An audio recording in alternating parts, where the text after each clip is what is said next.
m'agradaria explicar-vos què hem fet durant aquest temps de confinament. S'han fet moltíssimes activitats per estar al costat de les nostres sòcies.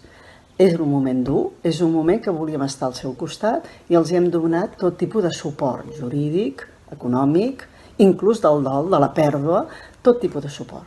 Però com que el nostre és l'emprenedoria, el més important ha estat crear tot un projecte, un programa, perquè els joves i els infants que estan a casa puguin fer un challenge d'emprenedoria, amb càpsules formatives, amb les nostres professionals i totes les nostres sòcies voluntàries fent de mentores.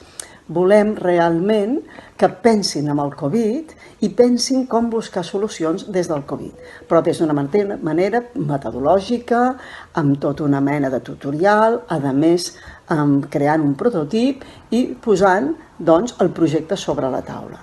Farem un jurat, que ja el tenim triat, i al millor d'aquests projectes se li donarà un premi especialíssim el dia dels Premis FIDEM, que seran a la tardor d'aquest any. Serà un premi a l'esforç de la joventut i un premi a l'esforç dels infants. Ells també són emprenedors i ara poden demostrar-nos-ho. Moltíssimes gràcies.